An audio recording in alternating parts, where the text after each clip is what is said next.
dribble down.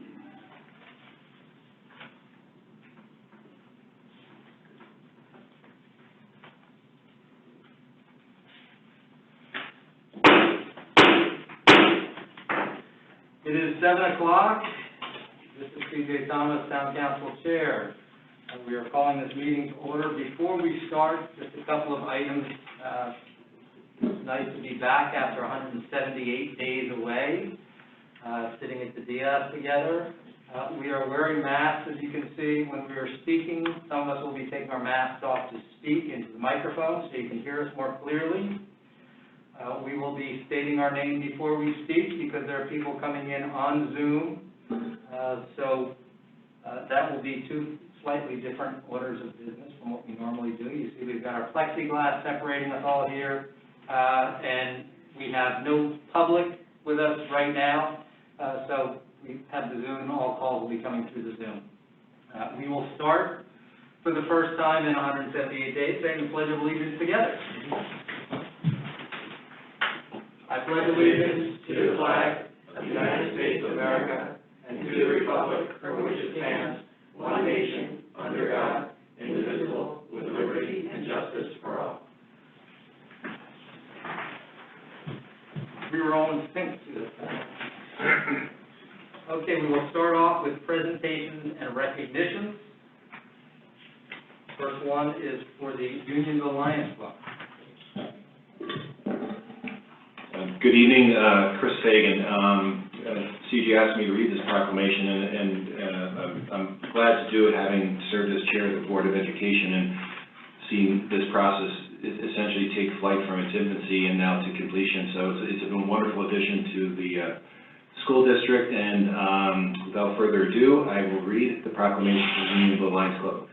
Whereas the Unionville Lions Club was founded in December of 1970, and whereas the Unionville Lions Club is a group of service-minded individuals who seek to improve their community, exhibited by their motto, "We Serve," and whereas the Unionville Lions Club has provided numerous services to our community and schools, including sponsorships of Farmington High School scholarships, donations to food banks, and supporting local organizations such as the Boy Scouts of America, Cub Scouts, and parent-teacher organizations.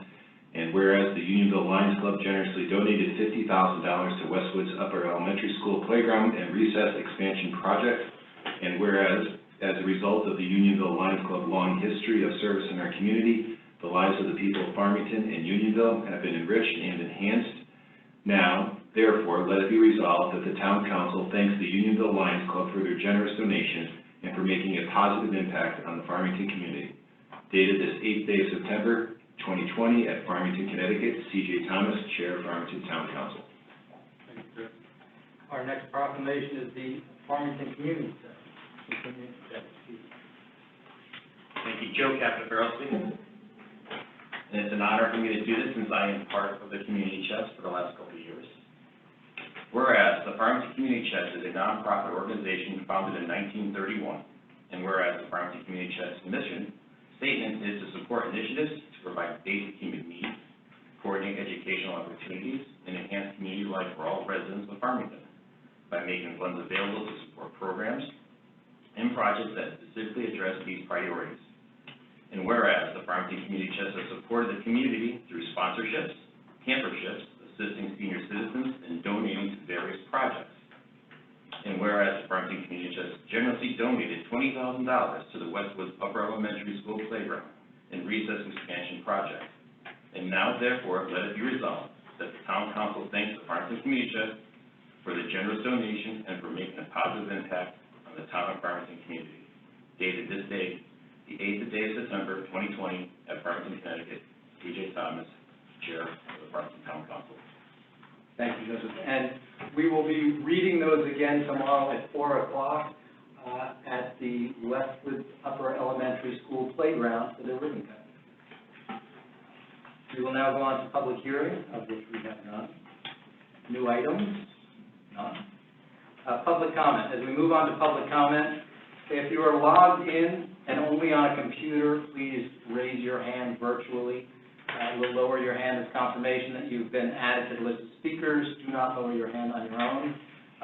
If you're logged onto a computer and using a phone as your microphone, please do not raise your hand. Send a message through that chat feature with your name and cell phone number. Remember, as always, begin by stating your name and address, and we will be having a 5-minute limit for all speakers. Thank you, Anna. Great, so the first person is Barbara Brenneman, so I'm going to allow her to speak.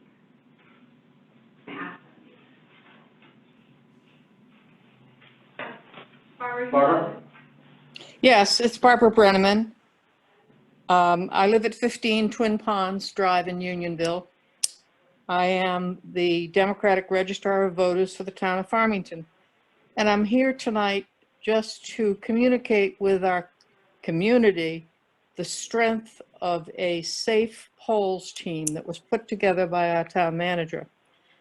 Among those folks, as usual, Paula Ray and her team took care of and made a great show, making sure all the absentee ballots were counted properly and effectively.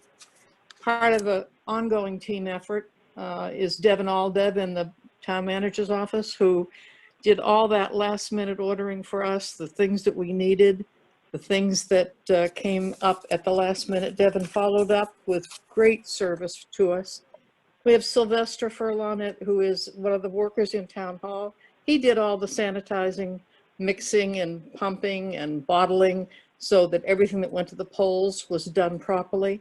Scott Zenke, part of the team, made sure that we had all our signs, that our postings were done.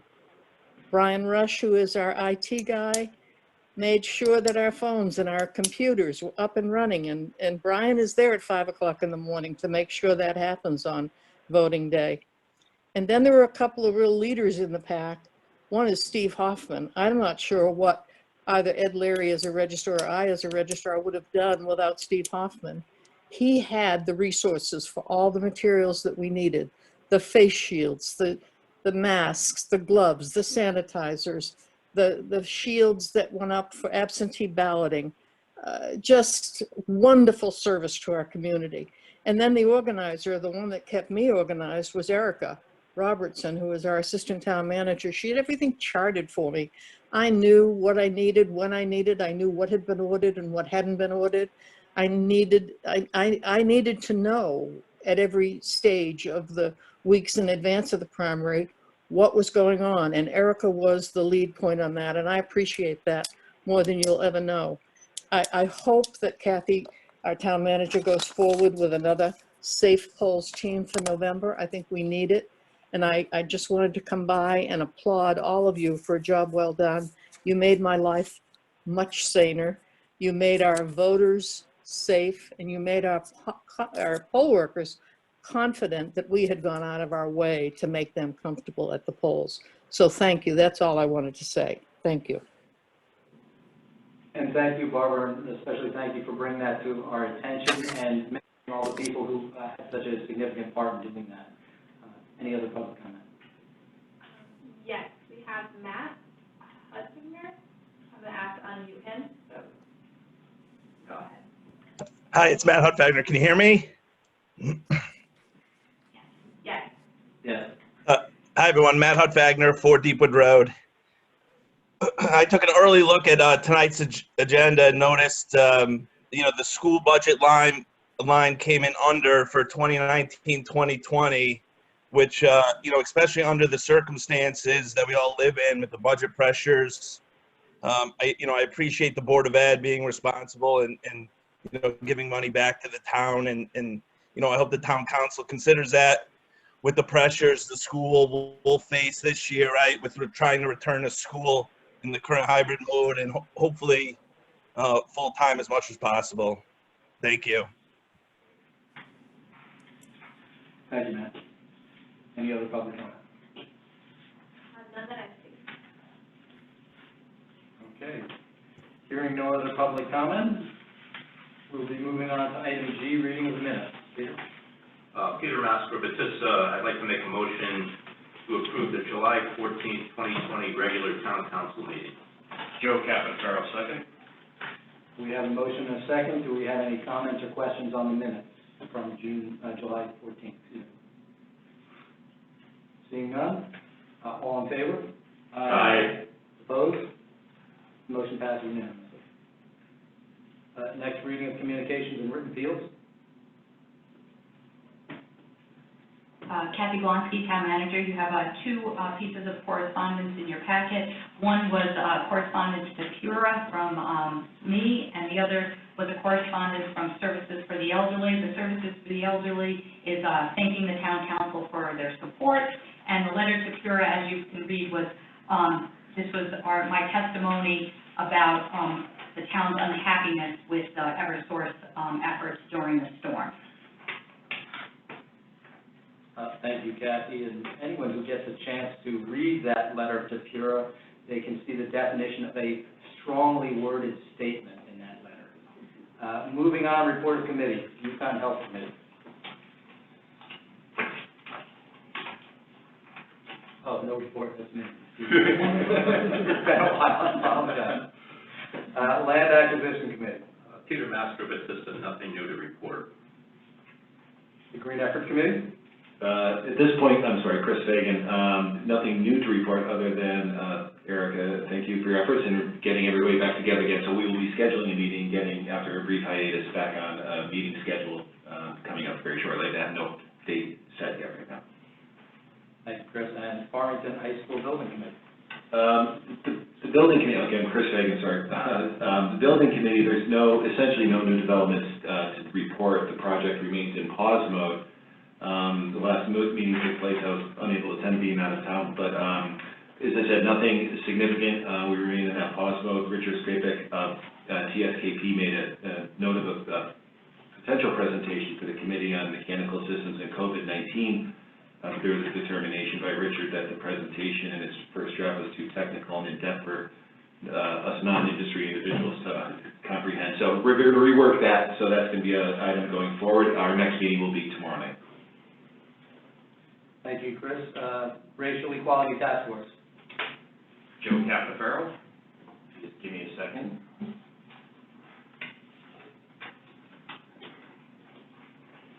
So our task force had a meeting on the 19th of August, and we'll have another one on the 26th coming up.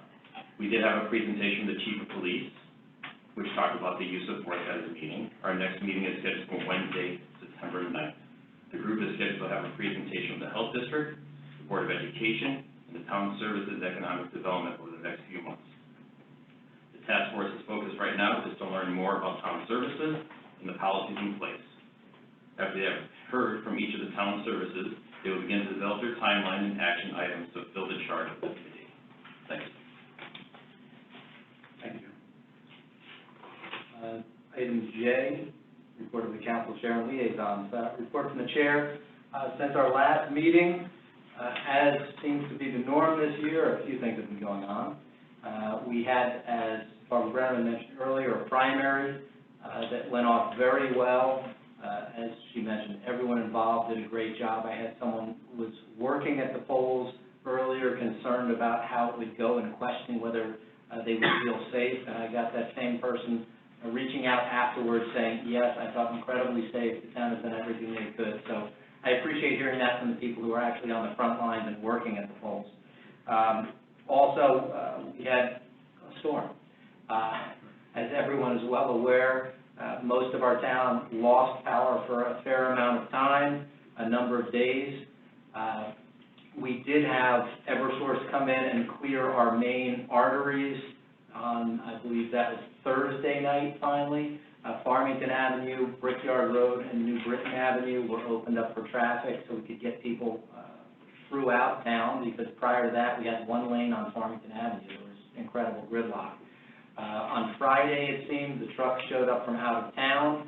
Between Friday evening and Sunday morning, of the 8,800 houses that had no power, we got over 8,000 of them back. So once the trucks actually showed up, they did a great job, and they could do it quickly, in a large part because of our town staff and how they got the trucks out and cleared the routes to the downed wires.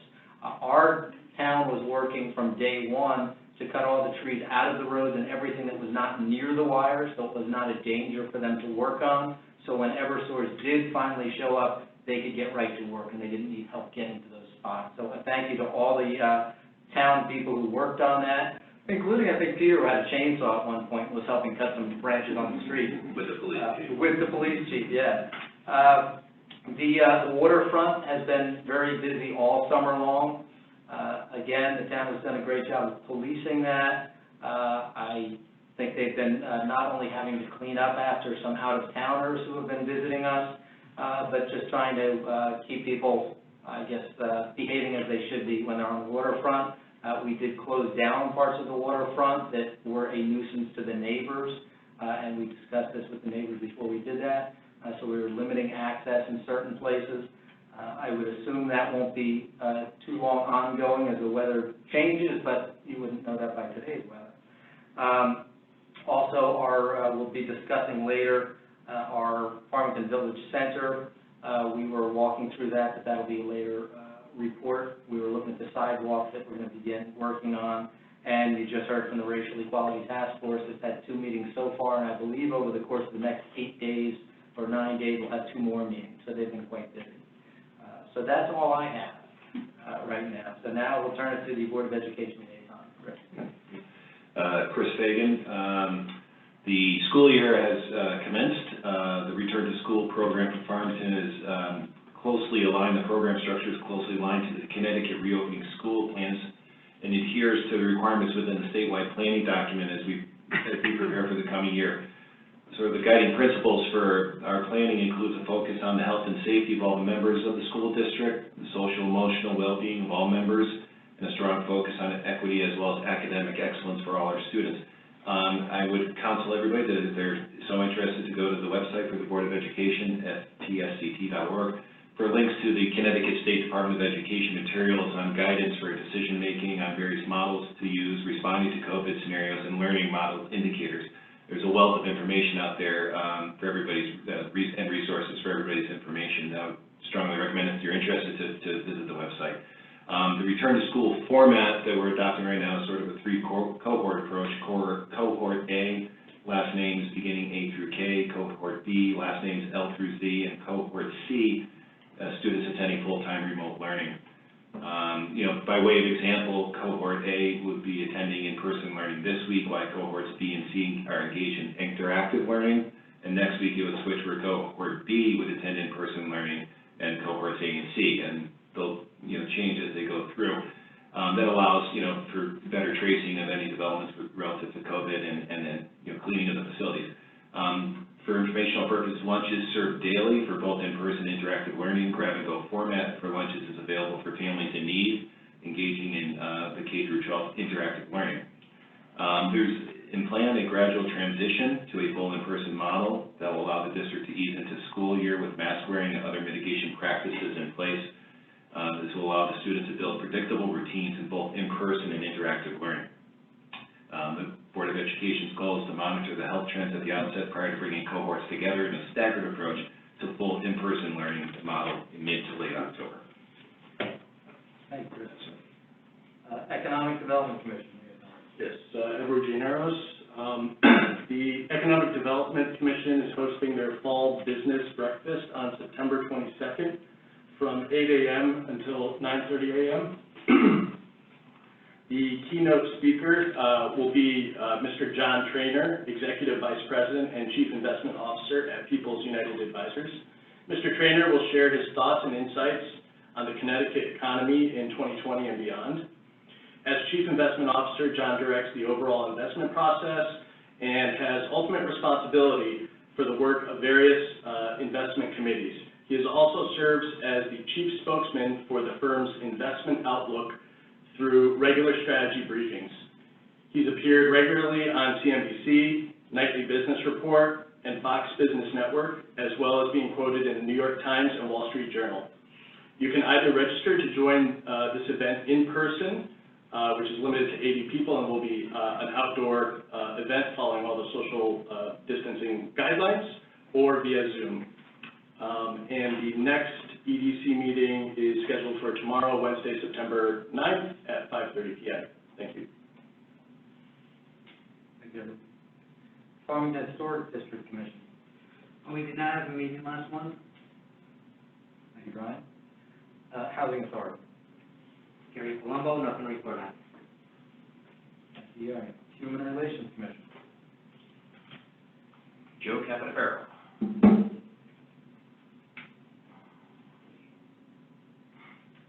Our next meeting is for September 21st. At that meeting, HRC Chairman Jay Tulin is hoping to discuss anti-Semitic information. He's hoping to talk to the Board of Ed and to the council to hope to bring more information and awareness about what's going on around the world and to try to bring some information to our classrooms. That's it. Thank you. Library Board. Gary Palumbo, Report. Town Plan and Zoning Liaison. Joe Capitafaro, our next meeting is the 14th, this coming Monday. Unionville Historic District Commission. Edward Gianaros. The Unionville Historic District Commission met on Thursday, August 13th. The commission discussed and approved a certificate of appropriateness for 99. The changes proposed will keep with the look and feel of the historic district, and the next meeting of Unionville Historic District Commission is scheduled for Thursday, October 1st at 7 p.m. Thank you, Edward. UVIA. Edward Gianaros, nothing to report. Water Pollution Control Authority. Joe Capitafaro, our next meeting is tomorrow night at 7 o'clock. And I do want to thank everybody over there for all their tireless work during the storm. Employees brought out generators to all the down pump stations to keep everything flowing. And worked 24 hours a day, making sure they're up and running, oil changes to the machines to keep the town nice and clean. And that's all I have. And that was no pun intended. And yes, that is an extra thank you to the Water Pollution Control Authority. During that power outage, when they'd been redone, all the generators, the new generators, kicked in without any flaw, and things did run very well. Are there any other liaisons or commissions that I have not asked? Okay. Seeing none, I will move to the report of the town manager. Kathy Wonski, Town Manager. You have the written report in front of you. I'll just go through a few items. CJ did touch about the tropical storm. It was a busy time for us. As I have in the report that we did declare a local state of emergency. We opened up our Emergency Operations Center. 75% of the residents lost power from August 4th to 99% were back on Sunday, August 9th. We did quite a bit of communication. We created an informational page on our website. We sent out 11 community updates, including Everbridge alerts, Explore Farmington website and Facebook posts, Community and Recreational Service Facebook posts, Fire Department and Police Department Facebook posts. We sent out 2 townwide residents and business updates. Our Tungsmead compost area hours were extended. We had 2 comfort centers opened from August 6th to August 9th, and we had approximately 400 residents utilize the centers. Our 3 main fire stations set up hoses and residents to have free access to water. And the town police and public works crew cleared numerous roads during and after the storm. Responded throughout the storm, and we now have submitted our required paperwork, and we've submitted testimony to PURA and the state legislative delegation regarding Eversource's response, and we've had an after-action plan. So I think overall the storm was difficult for our residents, but I think our employees stepped up to the plate, and we did what we had to do.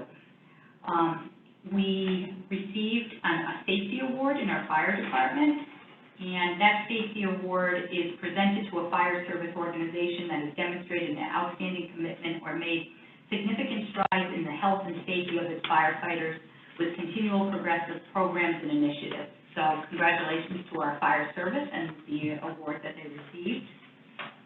I think I mentioned at the last meeting, but we didn't have a full report.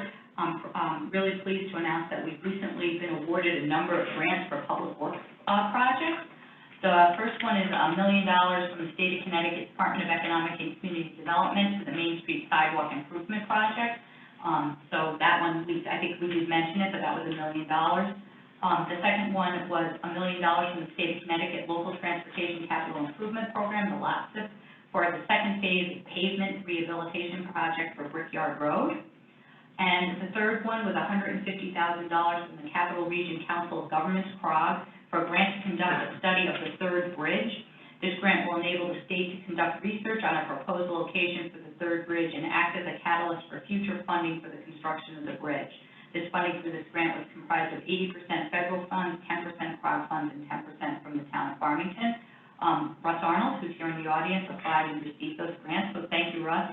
And even though $150,000 is the smallest grant, this is really about our third bridge. It's really the catalyst about getting start the third bridge in Farmington. So it's really great that the state is looking at this, and maybe we'll get that project moving. So great job, Russ. Thank you. The next item is the Farmington Historic District Study Report, and this is just an update that says that you guys will be receiving their report scheduled for late 2020, and a public hearing will be scheduled in early 2021. And that's 5 properties for inclusion in the Farmington Historic District and the designation as a historic property. And I think in the packet they show which properties, and the property owners are in agreement with that. So that's we're going to be expanding our historic district. Elections update. It was very nice of Barbara Brenneman to call in, and thank you to all the staff people that worked on the elections with them. But now we're moving on to the presidential election, and you can see that what I wrote, that it's really going to be quite a production. It's all hands on deck between the town clerk's office, the registrars, my staff. Things are coming at the last minute or from the state of Connecticut. We are going to be hiring 5 temporary employees to help out and move with the process. It will be, it's going to be costly, so you should expect that. But that said, I'm very confident between the registrar of voters, the town clerk, and our town staff, we'll have a safe and a successful election. But I just think it should be noted that this is no easy task. It's really going to be a full-time job for many, many people to get this off the ground and run it successfully. Next item is that we are starting the process to fill the town planner's position. So this is a highly specialized position, and we're hopeful we will be able to retain a long-term planner for the town of Farmington. The assistant town planner, Shannon, is the acting town planner, and she's been doing a great job during this transition stage. And COVID-19 updates, I don't have too much more to report. Town hall operations are running well, and the tax collection office is open. All other offices are open by appointment only, and at this point it seems to be working well, and I think that is it for my manager's report. Great. Any questions or comments on the town manager's report? Okay, I've just got a couple comments here. First of all, the storm we talked about, the 2 centers that were open for 400 people, it seems the focus was definitely on electronics. People needed a place to go to, but charging stations was number 1. The fire stations and the hoses was key for people who were on their water pumps that were not working. They could actually go over and get some water out of it. So again, Kathy said we just did what we had to do. Well, it's not what every town did and what everyone does. I think the staff does a tremendous job of coming together in times like these, which unfortunately we've had far too many so far this year, but yet again, kind of raising the bar on what needs to be done. The grants, I'll reiterate that tremendous grants. Thank you, Russ, and thank you for the town for working hard on that. The project, including the third bridge that we've been talking about for many, many years, and we're finally getting some money for that. So I just wanted to mention those couple of things. And with that, I guess a motion. Oh, sorry. Yeah, just a quick question, Chris Fagan, for Kathy on the elections. In your report, you say, well, the in-person turnout was low. I mean, as a percentage of the total number, like, can you do any data analysis saying, okay, this is what it's going to look like for the presidential election in terms of percentage of actual ballots cast versus in person, so you have a sense maybe, like what it may look like in November? This isn't my expertise, but maybe Paula could answer that if you have an idea. Usually for a presidential election, we get an 80 to 85% turnout. I think for this election, we're definitely going to be at the 85%, maybe higher. They're looking to have probably 66, 70% done by mail. Okay, thank you. Any other questions, comments, or, yeah? I'd ask for a motion to approve the town manager's report. Peter Master Batista, I make a motion to accept the town manager's report. Joe Capistrano, second. Motion made and seconded. Any other comments? I ask for all in favor? Aye. Opposed? Motion passed unanimously.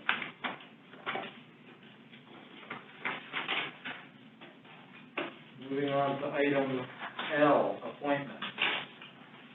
Peter Master Batista, agenda item L3, I make the motion that Bob Eisner be appointed to the Conservation and Inland Wetlands Commission for a 4-year term beginning October 1st, 2020, and ending September 30th, 2024. Joe Capistrano, second. We have a motion and a second. Any discussion? All in favor? Aye. Opposed? Motion passed unanimously. Peter Master Batista, agenda item L4, that Mark Simpson be appointed to the Conservation and Inland Wetlands Commission for a 4-year term beginning October 1st, 2020, and ending September 30th, 2024. Joe Capistrano, second. We have a motion and a second. Any discussion? Seeing none, all in favor? Aye. Opposed? Motion passed unanimously. Peter Master Batista, agenda item L5, I make a motion that Bill Chabot be appointed to the Economic Development Commission for a 2-year term beginning October 1st, 2020, and ending September 30th, 2022. Joe Capistrano, second. We have a motion and a second. Any discussion? All in favor? Aye. Opposed? Motion carries unanimously. Peter Master Batista, I make a motion for agenda item L8 that Wendy Koo be appointed to the Farmington High School Building Committee beginning immediately for an indefinite term. Joe Capistrano, second. We have a motion and a second. Any discussion? Kevin? Yes. So I've heard from multiple people on the Board of Education some concerns with Wendy Koo and having her on the building committee. So that was a little concerning to me, that supposedly she's made some inflammatory remarks about the Farmington Public School System in the past on social media. Maybe those posts have been since taken down. So I have a concern when I hear that the chair of the Board of Ed has a major concern with this person, as well as other people on the Board of Education. I'm just curious, what was the decision-making process in selecting this person?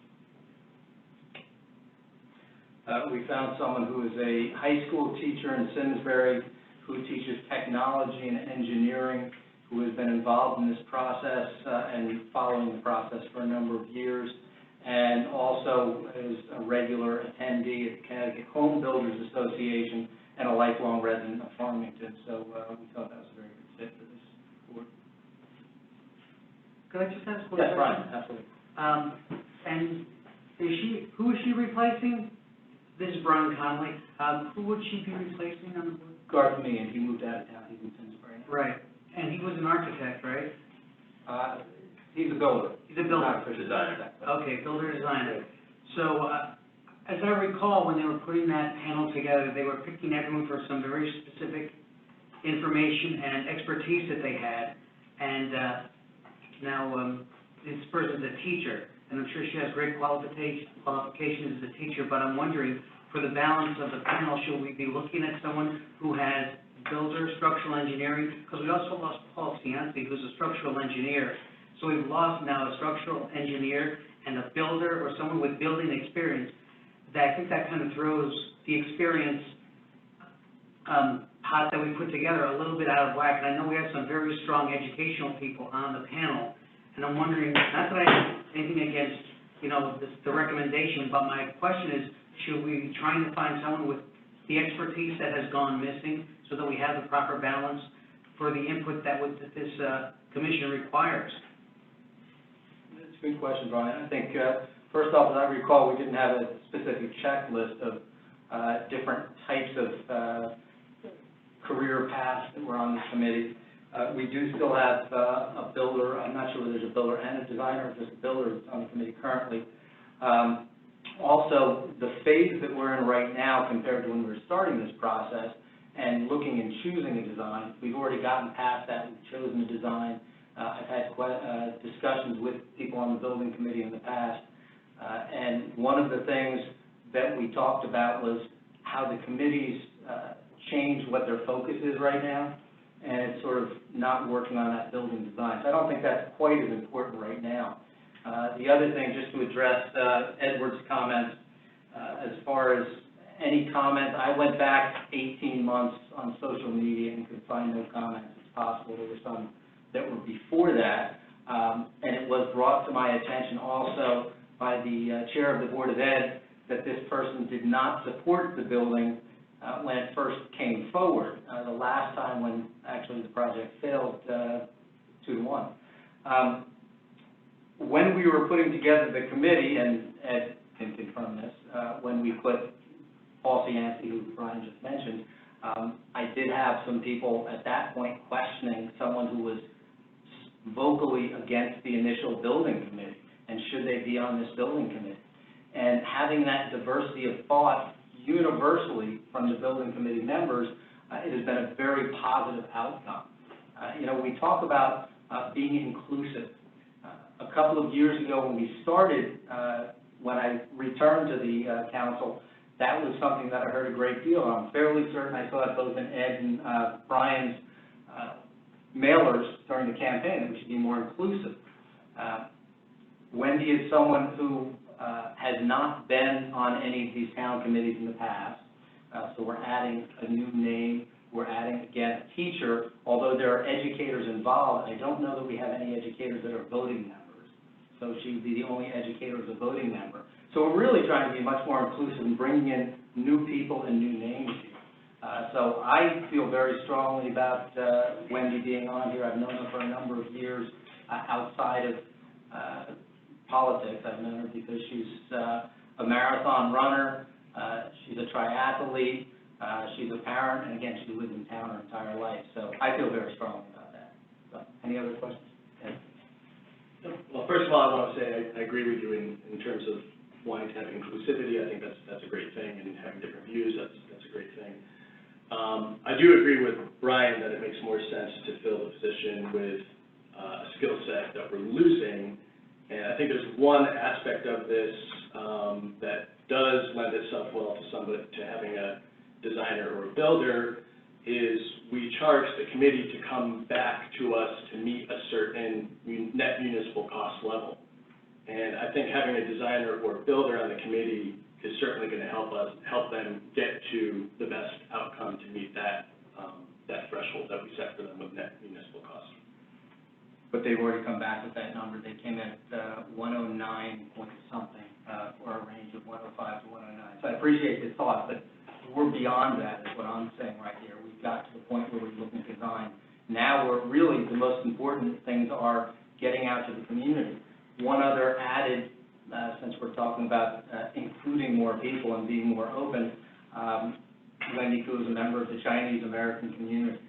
That's a community that I don't think we did very well in with the last building, and we're trying to really promote this project throughout our town to numerous different aspects and areas of town, and anywhere we can reach out and broaden our scope, I think, it benefits this project, and I think she'd be doing a very good job with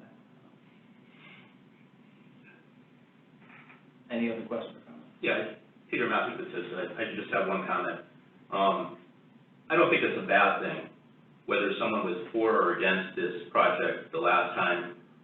I think moving forward, even if you put someone with fresh eyes on something to see something, that's not bad either. And quite frankly, what you heard in the past, Ed or Brian, I'd like to know what you heard in the past. What is this person said or stated that is so offensive or whatever to someone? Sure. Edward? Oh, yeah. I was just gonna say, if I could respond to Peter, I agree with you. If we could have some fresh eyes on the project, that is definitely helpful, and I agree that if we have some diversity, that is absolutely necessary and important to have. I cannot disagree with that, but that is not my disagreement here. My concern is that we may be over certain greater leaps of, where we would need expertise. I still think we need the expertise of a builder or someone, who can, speak to budgeting and planning and things that we really still have yet to do or be able to respond to. And it would be great to have someone who could talk to the community. It would be great to have diversity, to have a woman on there. I absolutely agree. But I think it's important that we not lose sight of the reason we had folks here in the first place, and that was their expertise. That's what my concern is, that we're losing if we have a teacher. And I believe we are pretty well covered on the teacher side, but as you say, fresh eyes is always good. My concern is the expertise of a builder or a planner or an estimator, because we have still a long way to go. In fact, this has been on hold for a number of months. So who knows what's going to happen after this, and there could be a lot of changes, I would imagine. So it would be great to have someone with some expertise who can help us help the town address any changes that come down the pipe. That's my concern. That's all. Thank you. Well, let's think. Peter Mastrotista. Yeah, I agree, Brian, that we should have competent people who can interpret the information that we're getting from our owner's rep, who we are paying good money to look out for the best interests of Farmington. And someone who is highly educated and highly intelligent will be able to tell that the information they are being given, they should be able to decipher if it's good or bad, and ask questions and try and punch holes in it at that point. I don't think you need to be have an architectural degree or an engineering degree to listen to the reports from our owners reps, our architects, and our other professional staff that are giving this building committee, I'd like to think, the best information they can get to make a good, educated decision. And that's all I'm gonna say on this, and I'm gonna support this nominee. Any other comments? Hearing none. We have a motion, we have a second. All in favor? Aye. Opposed? Nay. Nay. Okay. Would we like to poll, or do we see, well, let's go down the line. Sure. Brian Connolly, nay. Edward Janeros, nay. Chris Fagan, yay. C.J. Thomas, yay. Peter Mastrotista, yes. Joe Catanzaro, yes. Gary Palumbo, yay. 5-2, the motion passed. Agenda item L9, Peter Mastrotista, excuse me. That Keith Vibert be appointed as Justice of the Peace for the balance of a 4-year term beginning immediately and ending January 4th, 2021. Joe Catanzaro, second. We have a motion and a second. Any comments? Hearing none, all in favor? Aye. Opposed? Motion passed unanimously. Ed? Sure. Item number L11, that Patty Agdijian Butero be appointed to the Plainville Area Cable TV Advisory Council for the balance of the 2-year term beginning immediately and ending June 30th, 2022. Second. Edward Janeros, second. We have a motion and a second. Any comments? All in favor? Aye. Opposed? Motion passed unanimously. Edward Janeros, item L12. I make a motion that Liz Janeros be appointed to the Plainville Area Cable TV Advisory Council for the balance of the 2-year term beginning immediately and ending June 30th, 2022. Second. Brian Connolly, second. We have a motion and a second. Any discussion? Hearing none, all in favor? Aye. Opposed? Peter Mastrotista, agenda item L13, that Rose Ponte be appointed to the Tourism Central Regional District for a balance of a 3-year term beginning immediately and ending July 30th, 2023. Joe Catanzaro, second. We have a motion and a second. Any discussion? I will add some discussion. Rose Ponte is our Economic Development Coordinator, or Commissioner, what do we call her? Director, excuse me. Although this has generally been a political appointment for the Tourism Board, we discussed it, and it seems the most logical person to be heading up our Tourism Board and helping bring people into town would be Rose Ponte. So that's this nomination. Any other discussion? All in favor? Aye. Opposed? Motion passed unanimously. Peter Master Batista, agenda item L14, make a motion that John Brockleman be appointed to the Unionville Historic District Commission for the balance of a 5-year term beginning immediately and ending September 30th, 2022. Joe Catanzaro, second. We have a motion and a second. Any discussion? Hearing none, all in favor? Opposed? Motion passed unanimously. Peter Master Batista, agenda item L15, I make a motion that Robert Hoffman be appointed to the Unionville Historic District and Properties Commission for a 5-year term beginning October 1st, 2020 and ending September 30th, 2025. Joe Catanzaro, second. We have a motion and a second. Any discussion? Hearing none, all in favor? Opposed? Motion passed unanimously.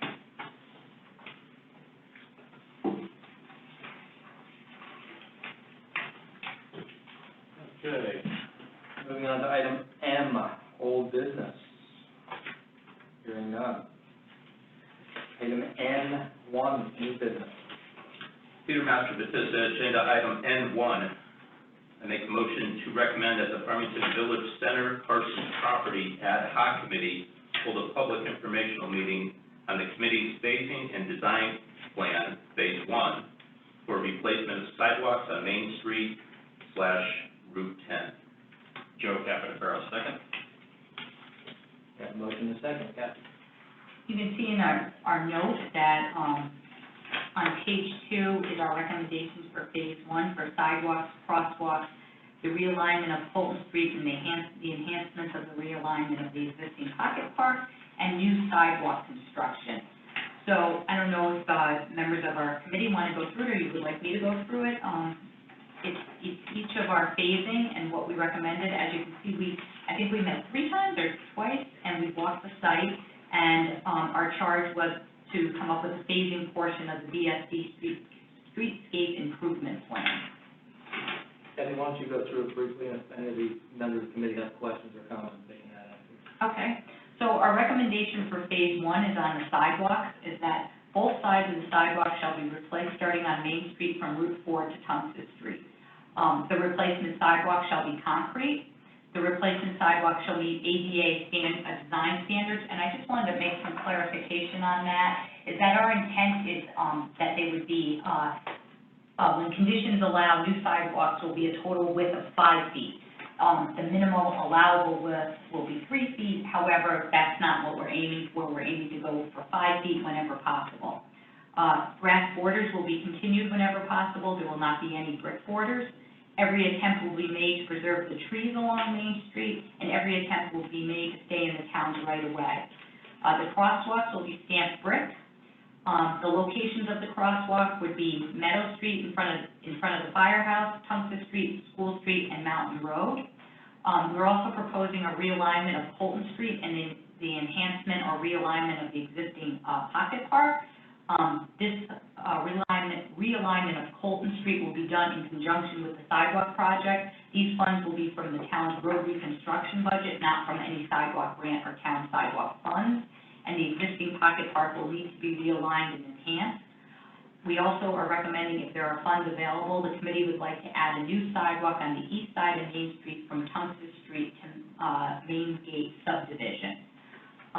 The funding, to date, we've received $1,850,000 in grants, and then in our capital budget, the town allocated $150,000. So we have a total of $2 million available for the project. The total project cost the total cost of the sidewalk replacement project is unknown until we go out to bid. However, we're hopeful that the $2 million will enable the town to implement the Phase 1 recommendations. Our Next steps are, we are recommending that we have a public informational meeting sometime in late September, early October. We go out to bid in the winter of, this winter, 2020-21, and then phase one construction would be into the spring and summer of 2021. The committee is making these recommendations based on the BFC report and the following considerations. Due to the current condition of the existing sidewalks, the ad hoc committee is recommending that the majority of funding available be used to replace as much of the existing sidewalks as possible. The committee is recommending that new sidewalks, lighting, and enhancements that are included in the BFC report be included in phase two. The project area currently has street lighting, and additional decorative lighting was included in the BFC report. The committee is recommending that decorative solar lighting be included in phase two of the project. Solar lighting does not require conduits to be installed in phase one. So again, this group used the BFC report, and this is our recommendation for the phasing of phase one. That would get us hopefully from both sides of the street, from Route 4 to Tunster Street, and then move sidewalk, if funds allowed, from Main Street, from Tunster Street to the Main Gate subdivision. Great, thank you, Kathy. Brian, anything like that? Yeah, no, I think the committee did an excellent job putting this together, but I do have a couple of points I would like to clarify on that. And that is, item number 3 on the sidewalks. Ruth Groby had reached out to all of us and asked that we reflect that. You kind of mentioned it, I just would like to see that the language in this document be reflected to say every attempt will be made to have replacement sidewalks meet U.S. Access Board PROWAG standards, including a width of 5 feet, which I know is, what you alluded to, I know was in response to that, but I would like to see the language in there change so that our citizens know that we hear them and reflect what their concerns are. My other question is, when this goes out to bid, I know that we were hoping to get this down to Tugsa Street, but it's possible that if the budget can take it further, is that, that's a good thing? Is that a possibility?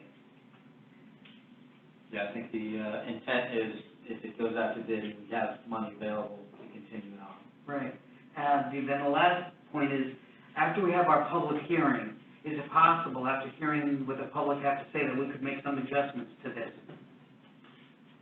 Lisa, are there any anything like that? Yeah, I think that's the whole purpose, is that we have the informational meeting. It's not going to really be a public hearing, but it's to have an informational meeting. We'll hear what the public has to say, then you guys will come back, and then you'll kind of give us the blessing to go ahead. If there's any changes that have to be made, then the council would make it at that time. Right, I just want people to know that we're not making decisions for them, we want to hear from them before we make final decisions. Right, I think that's. That was just for clarification. Yeah. I thought that was an important point to share with everybody. Peter, anything like that? No, I'm good. Kathy, Um, I just wanted to make a point that the things that Brian were talking about, the change in language, is not part of the motion tonight. All that is in the note. Oh, The okay. motion is only the top. Oh, okay. Right. So Brian, I can clean up the recommendations, and then you're actually, at this motion, thank you, Paul, all you're really doing is that you're recommending that we hold a public informational meeting. Perfect. Okay. Thank you. Thank you, Paul. And this has been an ongoing discussion that we've been working on for a while. I think it's, we got some tremendous grants that were very helpful in moving this forward, so we're looking forward to hearing from the public in the public hearing. Any other discussion from members who are on the board? Seeing none. Do we have a motion? Yes. We have a motion and a second. All in favor? Aye. Opposed? Motion passed unanimously. N2.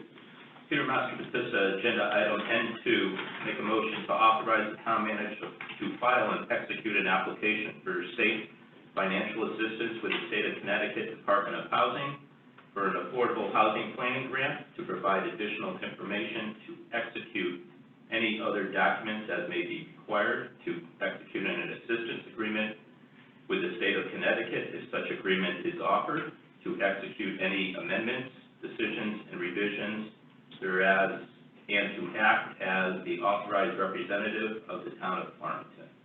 Joe Capital, second. We have a motion and a second. Kathy? As you remember, we did receive a grant, and now this is just the paperwork that goes along with the grant to receive the grant. Thank you. Any questions or comments? Seeing none, we have a motion and a second. All in favor? Aye. Opposed? Motion passed unanimously. Item N3. Peter Master Batista, agenda item N3, I make a motion that the following appropriation transfers be made from and to the accounts listed below in the fiscal year 2019-2020 general fund budget. Joe Capistrano, second.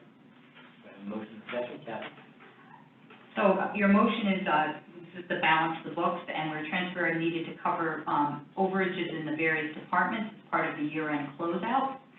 So that's the motion on page 1. You see that we have to move $292,000 from those 4 departments into the numerous departments underneath. If you go to the agenda item N3, you can see here that this is a spreadsheet of our budget, and there's quite a bit of backup that Joe has given. But as you can see that we ended the year in a very good position, and you can see on this page, on this spreadsheet right here, excess of revenues over expenditures is $1,244,986. And then we show our unassigned fund balance as of June, and then our unassigned fund balance of 2020. And it tells us our general fund revenue and our fund balance as a percentage is 14.72%. So on the revenue side of the budget, we were 58,384, so that was in the positive. And on the expenditure side, 616,310, and then our debt service was what we had 432,282. So most of the expenditures, why they were not expended, was due to COVID. We were now working in the buildings, and we did have quite a bit of savings because of that. Our revenues, even though we were in the positive of 58,000, that's actually much less than what we expected. But we did still have a very good year and a closeout, and Joe has quite a bit of detail explaining everything on the pages. So I'd be more than happy to answer any questions. Okay, do you have any questions or comments? Ron? Just one quick question, Brian Connolly. So the money, all the money from the departments, that's all overages. We're not losing any services or anything here. Yeah, that we didn't spend. Those are all overages? Yeah, we didn't Okay. spend it, yeah. Great, thank you. Any other questions or comments?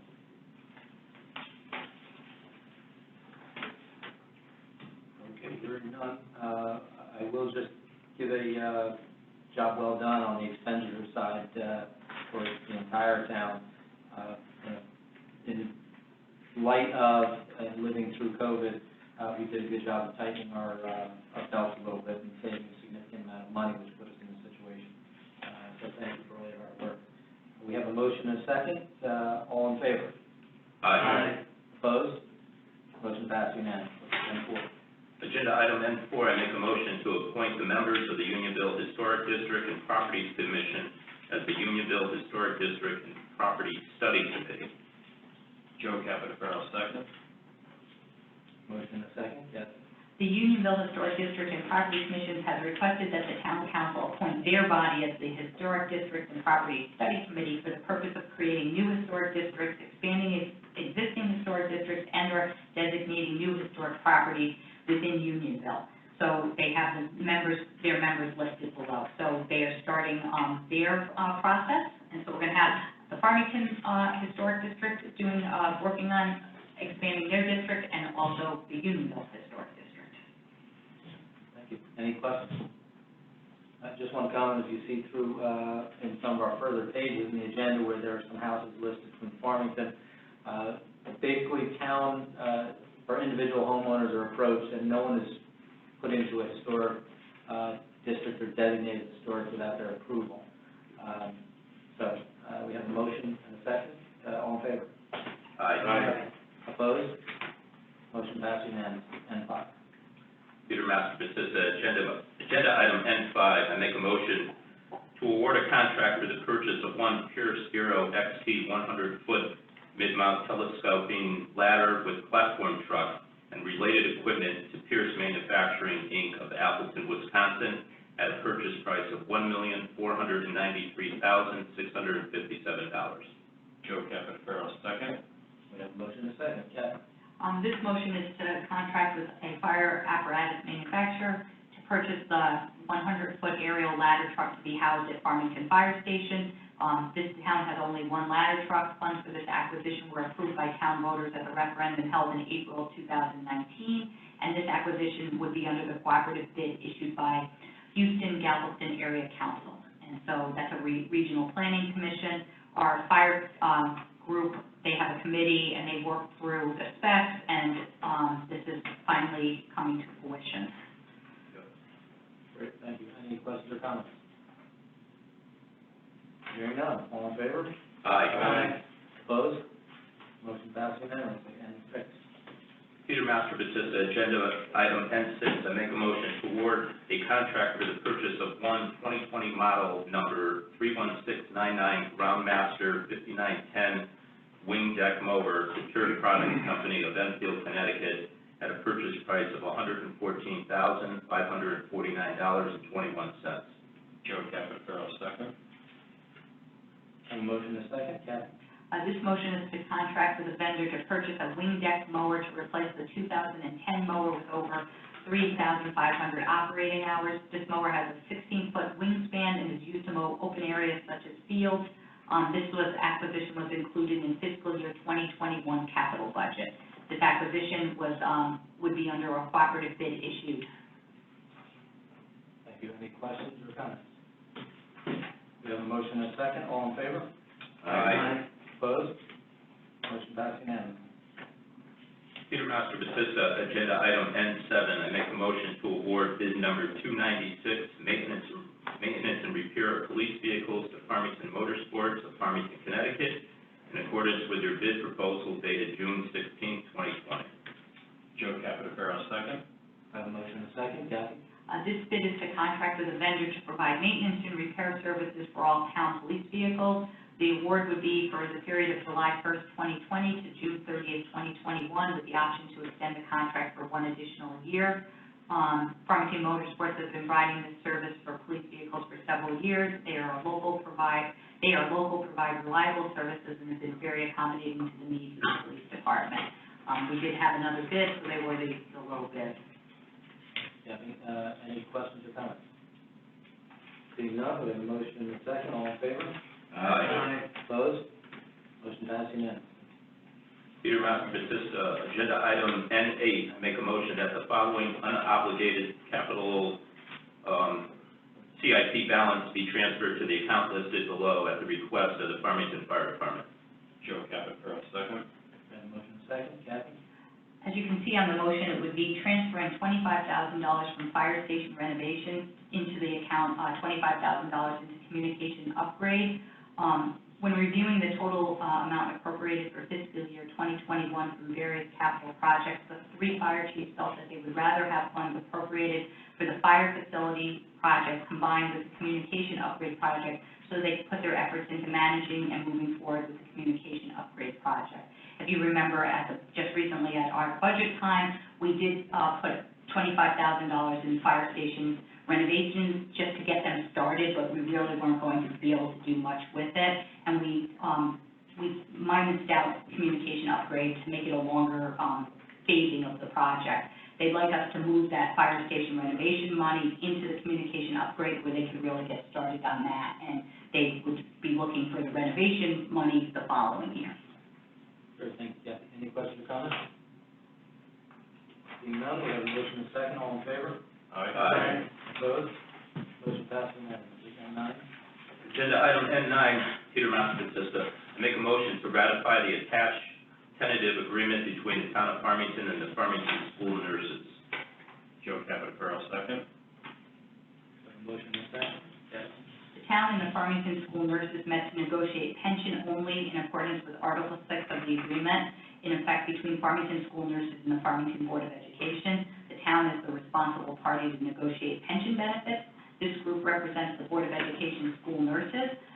What they had come to an agreement with was that for employees hired on or after July 1st, 2020, the town will provide a defined contribution, a DC, for retirement purposes in lieu of participating in the pension. This places all new hires in this unit on the same plan design as almost all town employees. Employees are required to contribute a minimum of 6% of the employee's annual base salary and may contribute up to the maximum by law. The town will match the employee's contribution at 100% to the maximum of 6%. The pension fund will see savings from this change, however, exact impact is unknown due to the need to contribute the 6%. This is, again, what we've been working towards, to have all employees not getting off the traditional pension benefits and moving to the DC plan. So this was negotiated to get the school nurses.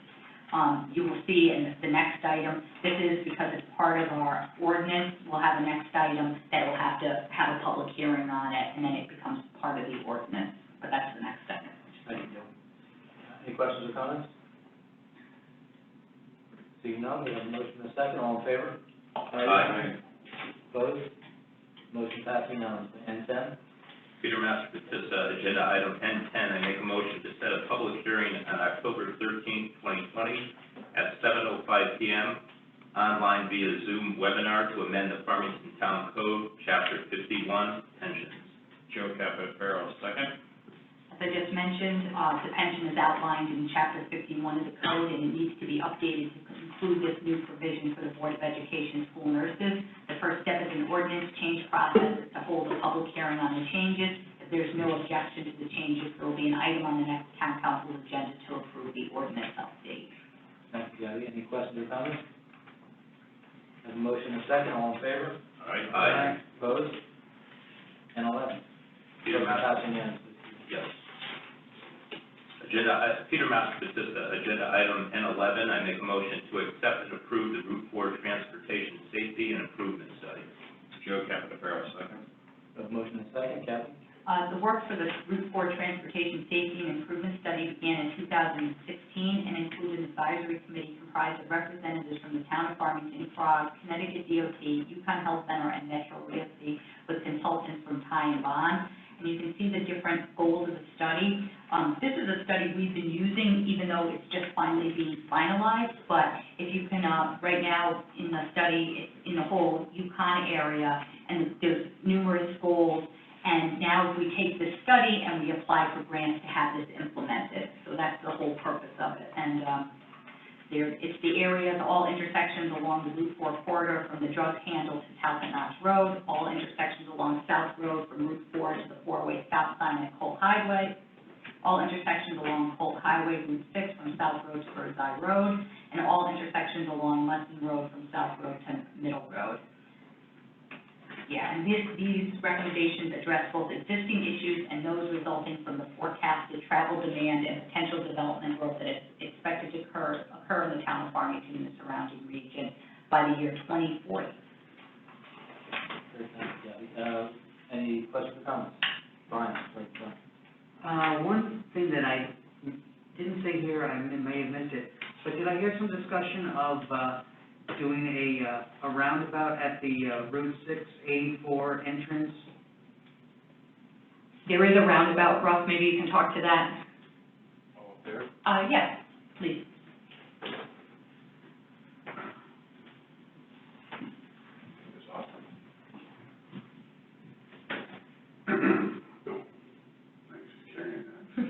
Good evening, Russ Arnold, town engineer. We have a roundabout project that was developed out of the Route 4 study for that intersection with South Road, 2 Mile, Colt Highway. It's in conjunction with Metro Realty. We did a private-public partnership. They paid for the design. We got the money through CROG for $1.6 million. Yeah. So that'll be coming up. We're in the middle of final design. We should be done with that probably February 21. Hopefully out to bid next spring. Okay, and that's for the Route 6 entrance to 84? No, that's a separate project. Oh, that is, all right, I had heard about that project, and I didn't see it reflected here, so I just Yep. wanted clarification, or Separate two separate project. things, okay, Yep, so the roundabout is one project that is generated from the Route 4 study. yeah. The intersection with I-84 and Route 6 has been in design for probably 4 or 5 years now, back and forth, and we're going to try a traffic signal. We had a lot of discussions, a handful of meetings with them, and they're going to redesign the intersection so there's no traffic signal, but it will be a stop with the main through, will be going westbound. So that stop and take a left to get onto 84, which would be a much safer operation.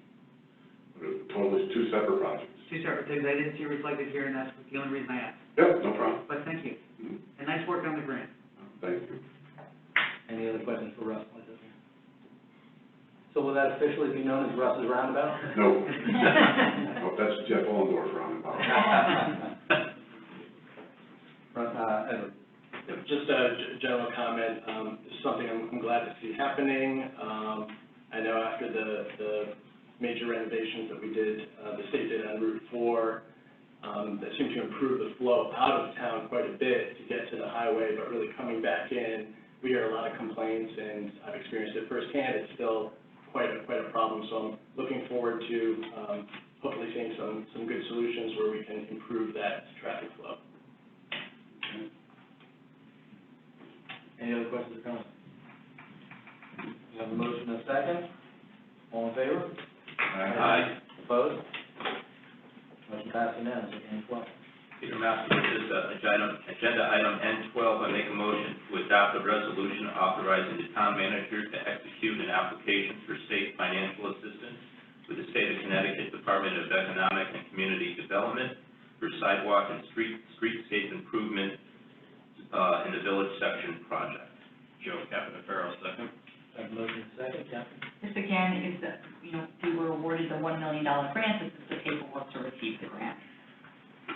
Thank you. We have a motion and a second. Any questions or comments? Please do it. That's a good comment. Okay, no other comments? We have a motion and a second. All in favor? Aye. Opposed? Motion passed unanimously. N13. Peter Masterson, agenda item N3, I make a motion to cancel the September 22nd, 2020 town council meeting. Joe Capitafaro, second. We have a motion and a second. Kathy, do you have any comments on that? Nope, I think with our committee work and the elections going on, there's a lot going on. Any other questions or comments? You sure? Okay. We have a motion and a second. All in favor? Aye. Opposed? Motion passed unanimously. N14. Peter Masterson, agenda item N14, I make a motion to approve the following property tax refunds as listed below. Joe Capitafaro, second. We have a motion and a second. These are our property tax refunds. We get these on a regular basis. We seem to have a large number of them, but not for a large amount. So a lot of really small tax refunds. I think the lowest is about $5. Any questions or comments? Hearing none. We have a motion and a second. All in favor? Aye. Opposed? Motion passed unanimously. Item O1, I do not believe we have any executive session. Before we adjourn, I will leave you with a comment, a quote from Friedrich Nietzsche. There will always be rocks on the road ahead. There will be stumbling blocks or stepping stones. It all depends on how you use them. With that, I'll ask for a motion to adjourn. Peter Masterson, I make a motion to adjourn the September 8th, 2020 town council meeting. Joe Capitafaro, second. We have a motion and a second. Any comment? Welcome back, everybody. Congratulations. With that, we are adjourned, 8:11. Thank you.